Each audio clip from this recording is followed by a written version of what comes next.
સિકંદર જ્યારે દુનિયા જીતવા નીકળતો હતો, ઘણીવાર આ પ્રસંગ હું કહું છું, અને ઇતિહાસથી ગોતવા કોશિશ કરશો તો નહીં મળે, ભાવ જગતથી મને કોઈ વડીલે કીધેલો પ્રસંગ લોક સાહિત્યમાં, કે એરિસ્ટોટલ પાસે ગયો, એના ગુરુને એમ કીધું કે મને કોઈ એવી ટિપ્સ આપો કે હું આખી દુનિયા જીતી શકું.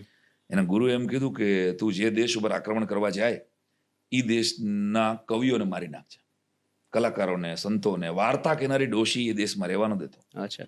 એટલે સિકંદર કે they are not my enemies, મારે એનાથી શું મતલબ, એમ કવિઓ ને કલાકારો ને સંતો ને વાર્તા કહેનાર ડોશીઓને તો કદાચ જવાય, મારે તો રાજાને મારવાનો હોય ને, મારે તેની સેનાને, એના વીર પુરુષોની યારે લડવાનું હોય. તો ના, એ જ ભૂલ છે.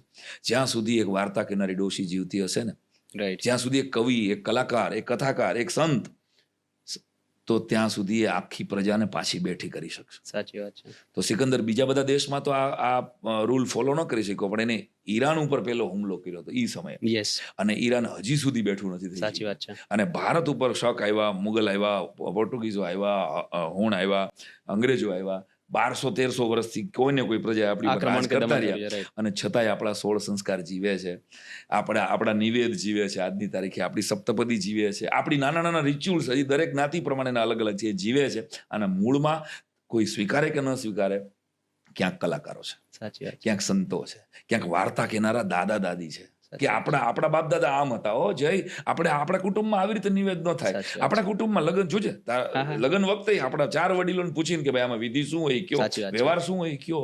તો મુગલોના આક્રમણ પછી, અંગ્રેજોના 200 વર્ષ પછી આપણે નિવેદ સાચવી રાખ્યા. બસ આઝાદીના 70-75 વર્ષ પછી એ હવે હચવાશે કેમ, મને ભરોસો નથી. તો વાર્તા આ તત્વ છે કે આખી પ્રજાને બેઠી કરી શકે, એક ગીત આખી પ્રજાને બેઠી કરી શકે. આપણને એની ઉપરની શ્રદ્ધા ઓછી થાય, અને આપણે પછી એક શેર છે, મારો નથી કોઈ બીજાનો છે, કે અભી સાઝ દિલ મેં ફસાને બહોત હૈ, અભી જિંદગી જીને કે બહાને બહોત હૈ, અભી સાઝ દિલ મેં ફસાને બહોત હૈ, અભી જિંદગી જીને કે બહાને બહોત હૈ, અરે ગैरों की दहलीज पे भीख न मांगो यारो, अभी अपने घर में खजाने बहुत. વાહ ભાઈ વાહ. આપણા ઘરના ખજાનાની વાતની ચર્ચા કરવા અહીં બેઠા છીએ, અને અમે એ વારસાના, અમે એ વિરાસતના નાનકડા એવા સૈનિકો છીએ. તમે દાદાનો ઉલ્લેખ કર્યો, મને એક નાની એવી વાત યાદ આવે છે, લિબર્ટી લઈને હું કહું છું.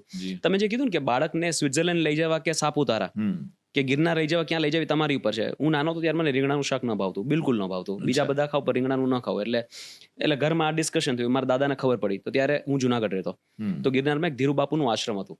તો મારા દાદા મને સવારે ત્યાં લઈ ગયા, આખો દિવસ મને રમાડ્યો, બપોરે જમવાનું ને આખો દિવસ રમાડ્યો. અને સાંજે ધીરુ બાપુને કીધું કે એ બહુ સારા કુક હતા અને બહુ સારા સંત હતા, એનું કીધું તમે રીંગણાનું શાક બનાવજો. આખા દિવસનો ભૂખ્યો હું, રાતે અમે રીંગણાનું શાક ખાધું, એ દિવસથી મને રીંગણાનું શાક ભાવવા માંડ્યું. ત્યારે મારું સૌથી ફેવરેટ શાક રીંગણાનું.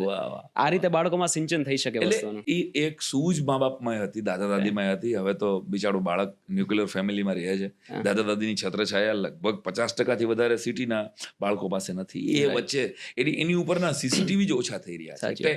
એ પણ પ્રશ્ન છે આમાં. એટલે આ સમાજ આખો જો જાગે, બધા દિશામાં વિચારતા થાય, વાંચતા થાય કે મારો બાળક શું વિચારશે, એ ત્યારે જ તમારે વિચારવું પડે.